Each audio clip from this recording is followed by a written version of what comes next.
injure siya lakaw. Tingali, pila siya ka steps, or inong tagalan, na 5, na 10 ka steps na siya. Doon naging siya ka Jesus Christ. Yan kalimot nga, protected siya, nakabind siya sa permission sa Ginoo. And here comes, nakita niya ang boisterous wind. Nakita niya ang dako kayo ng balon, no? Kunya, nalisang siya. Kaya ang problema na ito karon. Yeah? But when he saw the wind boisterous, he was afraid and beginning to sink. Ang nakapa-uslob sa iya ang iyang kahadlok. Ano na ito na? Ngano nakatindog siya, ngano hinaog siya sa barko, nga kabalo man siyang unos man to. Tungod kay naa siya kasing-kasing nga, ingon bito si Jesus. Ano? Ingon bito si Jesus. So nanaog siya. Ya, kung dito siya sa raft ng agi, naghatag din siyang effort. Kaya kasi matagag ba ka dito? Walang dito si Hilokso ko Hinaog dito siya ginsakto, normal So, pag-abot niya sa tubig, wala na ito diretso nga pag-anak. Nag-ana-anak pag ito siya di ba tapos lubanay? Butest magit ka. Tindog yun. Sila ka tindog ka. Balog to. Pero, gatuya-tuya balog. Pero, nalakaw din siya. Paglakang niya, primero, waman moslog. Lakang ikaduha, hantod hindool siya na Jesus Christ. And here comes, nakita niya ang boisterous wind. Kung siya kibalik ang testings or any problems na may encounter na to along the way. Na-encounter gid niya o nahadlok siya. Kung may kag nahadlok, namo gito siya kahadlok to primero, magtimi siya, sugo ako Lord kung ana. Kung ikaw na, sugo ako umana ko sa imo sa tubig. So, pag-isip, dali. Buot pasabot ang iyang kahadlok, nakabirat siya sa pagtuo. Ano, hinaog man siya kung wala siya matuo. Diba? Naagit yung kahadlok niya. Katong, kung imong makita siya personally, ganano ito pag-abot sa tubig, wala ito po diretso ka na. Pag-ana permiro sa tiil, huwag muslob, lakang putro, huwag muslob, ikarahanton. Hanton yung abot siya doon na Jesus Christ. Sa ato, yung anay po ng kaimtang, no? Nasayon tang nagamahanan doon itong Diyos, kaya na pagluwas sa ito, hindi nasayon. Naluwas na ta, ang salig ta. Pero, niya yung mga instances nga mahimong makapawala sa atong pagtuo, or else, dili mawala ka na makapaluya sa atong pagtuo. Naman ang pagtuo, kaso lang, usay din na ito magamit. Kaya ka naman, nag-weak ang imong pagtuo. Especially sa ato, kitawag na ito mga teachers. No? Kita ang mga teachers na diin, magpaluyo sa pastor, magpaluyo sa mga evangelist or missions, aron ma-put up ang church. Ingon sa Ephesians, ang trabaho daw na ito, to edify the church. Diba? Aron malingon ang simbahan. Makomplete ang simbahan. Madasig ang mga katawan. Muna ang trabaho na ito. Mag-agnitag mga tao diya sa palibot aron mangalagad sa Ginoo. Muna ang trabaho na ito. Pero sa panahon nga moabot ang boisterous wind, mga kahimtang sa kinabuhi nga magapaluya sa atong pagtuo. Wala mong tagilit ang muslog. Mamray kuyaw, na? Naipastor kagahapon nga nag-text sa tanan nga mga apostoles, siya rapod ang nai-record na naglakaw sa tubig sama ng Jesus Christ. Siya normal man to, dili man to siya gamhanan si Peter. Pero nakatunog siya sa tubig, nakalakaw siya sa tubig, dili tungod sa iyang kagamanan, tungod sa permission ni Jesus Christ. So nakatilaw ta, no? Kita nakatilaw ta sa kalipay sa kaluwasan. Nakaangkong ta na sa kaluwasan, pero dili mo ta-accepted sa natural na pagkita mo sa kalibutan. Dili ta, masakit gihapon ta. No? Ang mga problema nga ato ang nakita sa mga silingan nato, pwede po na ma-apply sa kinabuhi nato. No? Sakitong ta, pwede. So, pwede gihapon ta may mong ka-experience gihapon na apil na siya sa mga wind boisterous. Mga pakahimtang nga dili unta gusto nato. pero hapak yun sa kinabuhi. Pero makita natin ni Maigsoon, sa niya nga nauslob siya, yun ang pulong sa Ginoo. But when he saw the wind boisterous, he was afraid and beginning to sink. Sa niya nauslob na siya, wala pa gid totally, no? Beginning to sink ingon ang Bible. Wala siya totally nga na uslob gid siya nung kanang purot gyud. Ikalumos na niya. Ingon ang pulong siya, beginning to sink, he cried, saying, Lord, save me. Pag naka sa problema nili, ayaw pagulat nga malunod na kapag ayaw. Ang uban mo biya man noon. Di na mo simba kay nga mahadlok mawalihan. Salamat ka ni kagitambalan ka. Tanawa siya, beginning to sing pa lang, singgit siya, Lord, tabang, Lord, tabang. So, ang angay buhaton na to, dili ta maghilom. Budangop ta sa source. Kaya kung si Jesus Christ ang nagsugo sa iya nga makalakaw sa tubig aron magto sa iya, na-realize man. So wala po sila yung ginagpan. Adto siya sa akong Ginoong Hesus, Lord, tabang ko. Luwas ako. Problema na, mauslog ka diha. Na ay tumiaging tusing pa lang siya, hanggang na siya sa Ginoo. Wala siya mo palayo. Wala siya maning kamot o kapay-kapay nga wanto siya sa baroto. Oy, Brad, tama mo, Brad. Wala. Ang iyang gina, Lord, tabang ko. So, dangot kita sa Ginoo. No? Ang gihimuso sa kapastor, tingali, nagpahuha siya siyang gibati, ikawalo siya ka, sa mabati din sa iya, kay pastor man. Ako pasabot to siya, ako pasabot. Hindi na siya comfort. Ako siya gidasig. Dahil na tapos na mo. Paghihabran kita sa Ginoo. Ako na, ako to siya, ang bitaro sa Universal River, ang dili conference sa iya. O, wala itong missions conference, Pagka-voice out lang ka. Kaysa mag-ilog-ilog ka. Sige.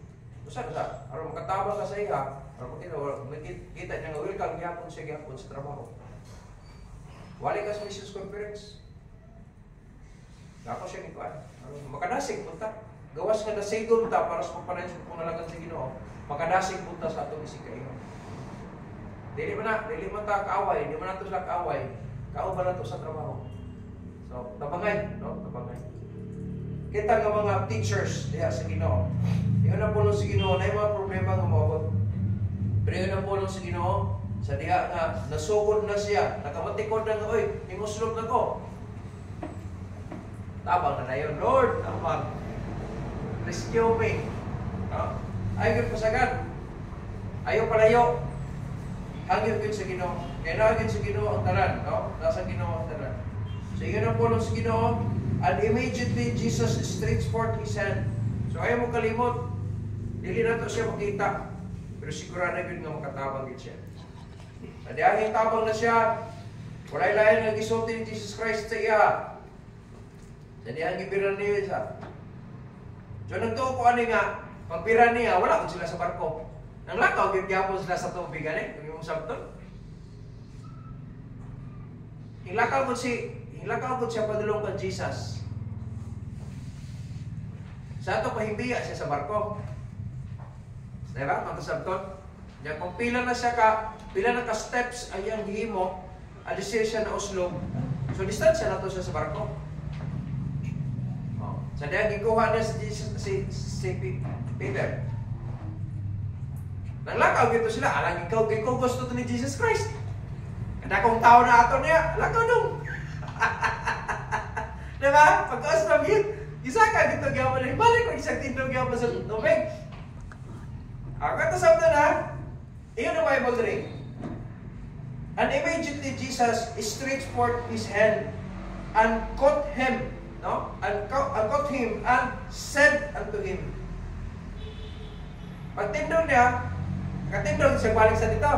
Nag-inan siya, "Oh, thou of little faith, pagkatsutay sa iyong pagtawid siya, where didst thou down?" Ano na duha-duha mo ka? Sabi niya mag-picture out, pag naon pa lang ito niya, lagi siya kahadlok ato. Pero natabunan man sa pagtuo, kung tindog siya, Pag abot dito sa, uy, problema naman eh. Hala, kadako, kaysa. Kusog nga sa hangin oy. Siyempre ko, mananagat nito siya, kabalo gid siya nga kusog ang hangin, dako ginabahon. Mananagat na si Peter, mo kalimot ala siya, mista siya, kabalo gid siya. Basta mo kusog ang hangin, mo dako ginabahon. Ako ito ana, ang nakita niya ang kanuan, wala una nga mas dako pa og kahom ang naghatag siya permission kaysa problema. Sa Bible, dili man daw niya, wa dili daw itugon sa Ginoo ang problema sa usa ka tawo kung dili niya kaya. Lain-lain kita problema. Lain-lain kita problema. Kami gani mga preachers, lain-lain mga ganimig matang sa pag-deliver sa message. Di mo ko kaya atong gihim mo ni kusari. Musyagit mo yun. Kaya sa public speaking, di naman ginaan nga musyagit pagkakaayo eh. May pinag na microphone. So may purpose sa microphone to amplify. Padakon ang tingog. Muna trabaho sa microphone. Yan, pag-abot sa gikan sa microphone na siya, ibutang siya sa amplifier. Kaya siya trabaho sa amplifier, aron daw padakon pag yun. Limang kang gamit pag ang microphone niya, musyagit. Baka bisa boy microphone, syagit niya. Mula pa, bisag to pa, tapos luyo sa building tingali. Dunggan pa to. Muna ako, pag musyagit ko, di ko magamit sa microphone. Sakit mo na sa dunggan. Sakit na. Muna pag pusgan ako ang akong tingog, ilayo na akong microphone. Aron di sakit paminahon sa naminaw. Na musyagit pa kay umon pag hindi mo microphone, ang kuy. Dili ko kahimo atong gihimo niya. Pero gigamit siya sa Ginoo. Ang trabaho na mo deliver. Na may deliver nga hilom ra. Speaker, inera ba? Speaker sir. Ang babae nga rin dito sa Australia, hindi magsaba, ilabay ra na. Sa ilang yard ba, ilabay ra na. Sunod sa inyo ang kuan. Kanang premises. Mana ilang page nila na isunod na dito. Pagbata nimo tanan ay kulit na lang kas ni super imo mo to. Kaya naka-subscribe man ka. Why saba? Pero siya na delivery, saba agad kaya siya. Tingali ko ulay cellphone na, blaso! Blaso! Nada mga delivery na siya, bilyamor! Bilyamor! Kinsa na nga bilyamor, sir? Si Kuan. Oo, wala ka ba na rin? Kung naman ako, naman siya cellphone ako. Tawa ko man dapat ang number, dili mo kung magsagit-sagit. Basi kinato siya klase nga delivery po. Kaya mo po na. Kasi kapoy siya o kining gasto sa inani ang kaibutang na to. So sa panahon nga na yung mga problema, dito palayo. Kaya di kita exempted. Si Peter gari, yun na sila sa ginawa, pero na problema pa siya. Pero unsa pangayo, unsa pangutana, unsa giingon ni Jesus Christ sa diyan, nagatinod ng verse 2 siya. Oh, thou of their faith. Sa ito pagkatanagan ng Ginoo permis sa atong pagtuo. Mga konsepto, no? Siya, where thou didst thou now? Nagduha man ka. Dito naging kapadulong sa ko, nagduha pagin ka. Ano pa ko istorya ba? Katilaw na kagkuan, tistingan ito niyo pagbundak sa balod kong tindog pagin gihapon unta ka. Nanahadlok naman niloon siya. Ako nagtuo ko to kung nagtindog siya niya, tanan siya nga, abe, tanahan na yun. Ang pagtuo mo kung mahatag siya mo courage. Tanahan na, be, karoon nagkalaka ang bagay ko matumba aliro, no? Ano ba? Hadlok nawa, pagani siya na igo sa balon, hadlok naman siya. Nawa ang pagtuo, slow. Slow. So muna sa ato kung kinabuhay karoon ng Kristohanon. Dili kita accepted sa mga problema, pero kana mga boisterous wind, no? Mga trials and persecutions sa kinabuhi or sufferings, ay mo kalimot nga mas likon ang pagtuo. Kung magpabilin ta diya sa pagtuo, ingon ang pulong sa Ginoo, O thou of little faith. Sa ito pa, ang fight atong iyang kahadlok, pagtuo ra. Wala uta ka kahadlok. Ano nagduha-duha man ka nga, nagtindog na ka. Matilawan ang tato mo pag-igo sa balon, pa! Ano ko, walang tindog hapon ko, wagin ko naman sa makaingon ato, kaya nga naman, na-oslog man gid siya. Singgit siya, tabang Lord, tabang! Dili mo't pasok palayo ka. Kaya nga naman, nagpakatabang ka. Tabang. No? So, yun ang puno sa Ginoo, and when they will come into the ship, sa ito pa, nanlakaw pa sila, gikan dito. Yun ang puno sa Ginoo, the wind ceased. So, kung atong sakto na ikson, ang senaryo ba? Samtang tuwa si Jesus Christ dito sa bukid,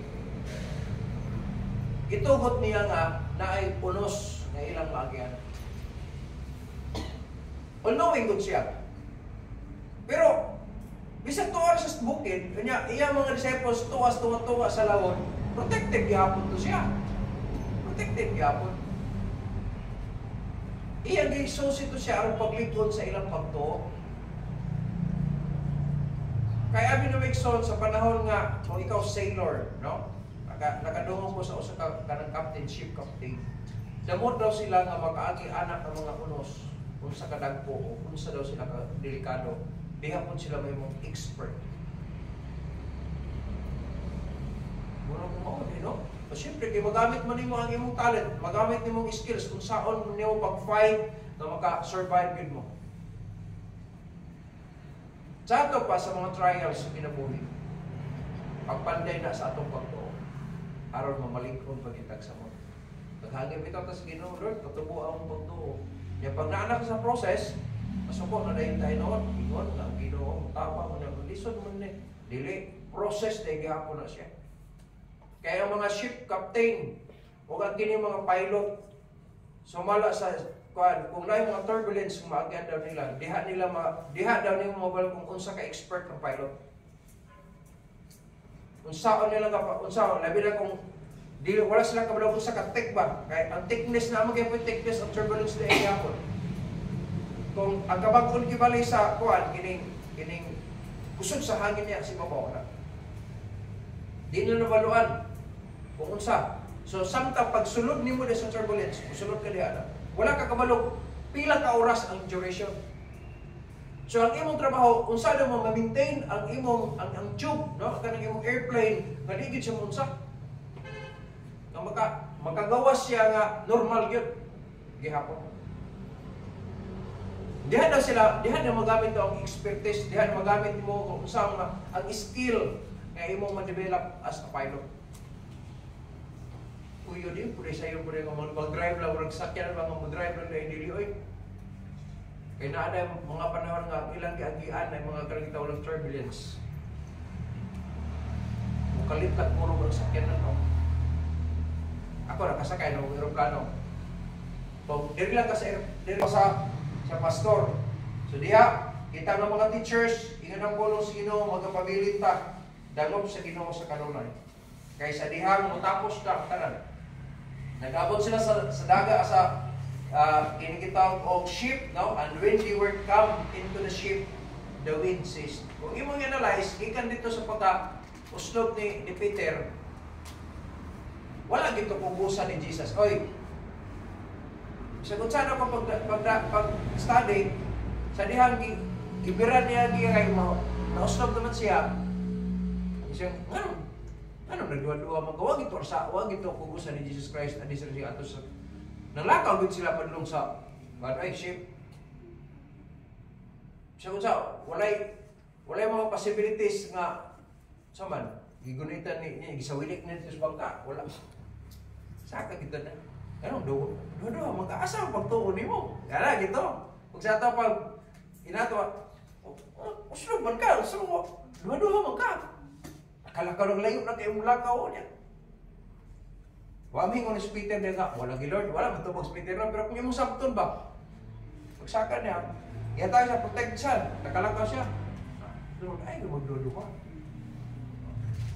Nag-istorya dito sila samtang naglakaw sila padulong sa barko. Pag abot sa Kenan, iyon ang Bible, nalinaw ang tanan. Dahil mensahe ka di hapon niya. Kaysa wala pa siya sa barko, unos, pero sadyang nakasulod na sa barko, nahilong ang tanan. Tara yung Bible, no? Then, Bible, and when, verse 32, and when they were come into the ship, huwag pasabot, nakasulod na sila sa barko. Iyon ang pulos yun, the wind ceased. Kung hingunong ang ining gitawag og hangin, hingunong po ng balod kay nakapabalod ala sa lapad kadto katubigan ang hangin man. Ang hangin man. Di ba tinuol ng ingon sa akong lolo tungod nga nganong mubalod daw ang dagat nga wala man daw kusog ka hangin. Ingon sila kay naa daw makina-ana nga galingan sa sa kining asin hangtod karon wala na mapatay. Mo na istorya sa akong lolo. Pero ang tinuon kung imong tanawon, imong istudya ang dino term, kalimutan ko sa term, kana na sa ecosystem na to, pagkatapos ang balancing sa earth, kung imong tanawon, apil na diha, nga ang contributor nganong nay balod tungod sa hangin. Ano lang, sa atong sabton may igsoon, nahilom ang problema nila. Nganong nangalisang sila tungod kini bagyo. Nganong kabagyo siya tungod grabing ulan, ang grabing hangin.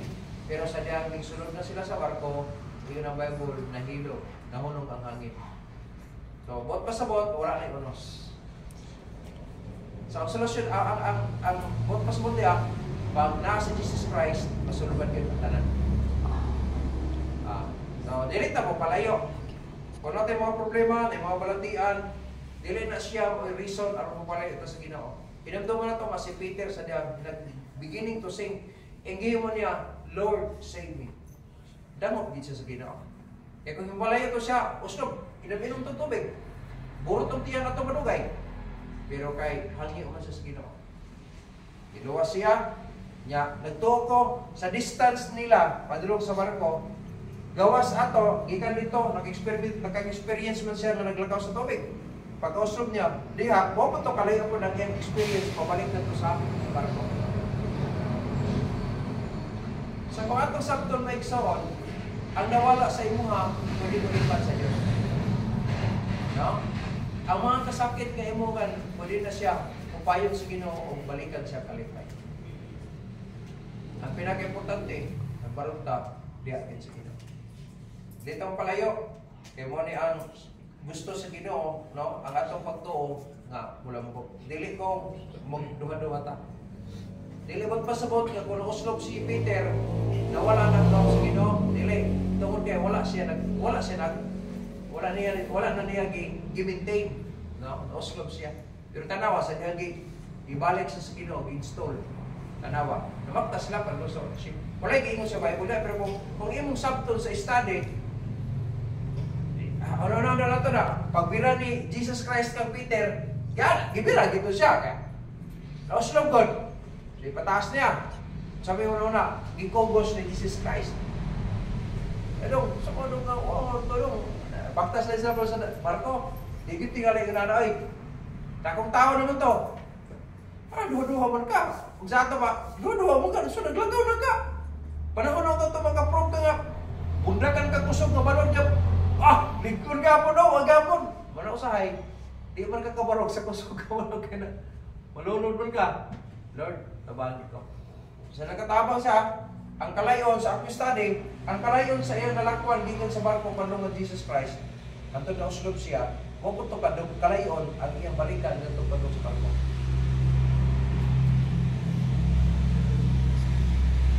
Ora na yung naabot, kaya nga naman, maduha man ka. Pero tigali kung yung padayon pa sa glapos po to siya, mukot to naputan niya, Jesus Christ. Usugas balon Lord no? Sabi ito, kusog kayo. Pero wala siya muslog. Pero kay nahandlock naman siya, na wala siya ka-experience siya itong kusog na balon na bundakan siya. Wala na. Kaya nauslog naman siya. Nakuha na ito? Sa kinabuhi, dili kita exempted sa mga problema. Mga pagsulay sa kinabuhi, mga linugdangan sa mga sayop na ito, mga desisyon, hindi kita, exempted. Pero, pareha tatanan na i-access kung mga itagtabang sa Ginoo. Muna na kanindot pa ikso. Muna, stay focus lang. Kini, na-wave naman good ni Peter ang iyang focus. Instead nga, dito sa kang Jesus Christ, kaya tayo sa permission kaya madlo kang Jesus Christ. So, ang iyang focus, padlo kang Jesus. Pero along the way, ang focus niya, wala naman kang Jesus. Padala kita sa problema. Tuwa na siya sa problema ng sentro. Wala na siya. Dito nag-focus sa musulbad sa iyang problema. So, may gani kay nakauna na siya tabang sa Ginoo. Di kita masagdan sa Ginoo. So, stay focus lang ta sa Ginoo. Pag may problema sa nilang, kabalo ang Ginoo sulban anang tanan. Kung sa pampanay, kung sa hantak pa ni hari o patay, ang pinaka-importante magpabilin ra kaniya. Ano? Tigil bitaw, kalad mo. Oh, kung di na kumangalagan, mura na siya anak nga gibadlong nga masuko nga gibadlong. Panay yun ko. Matyan ni anak, ano mo diay? Iyaham ko na sa Ginoo tanan. Nani ba backslide ingon ang Ginoo magkuan na wala man lagi. Kasi no pa ni mang Ginoo nga tama ra gito kinabuhi na, ang appointment ismutan, pareha man ta. Naguna lang siya. Nya ko reason dahil ka nga mo man buhi na sa Ginoo na wala gyud kang anak nga masupilot. Badlongon ka kadili mayo, suko ano ka. Panay ra kita. Nga naman ang tanan nanay purpose ang Ginoo sa tanan. Kung ang ship captain, damor sila ma-expert sa diha nga na sila maagyan nga unos, mao pod ang Kristohano. Ang imong experience makatabang pud na nga may kang blessings para sa uban. Wala sa panahon nga naman yan, comfort mo nila. Kung sa ito'y pinaka-the best na imo sa uban sa akuan during sa akong morning, mao pod akong buhaton sa naman yan sa kay mo na akong gibati, nalimpay ko kung ayaw mamanigay mo nila sa ako. Sa diyan may naman dyan, mo po niya kumuhapin sa uban.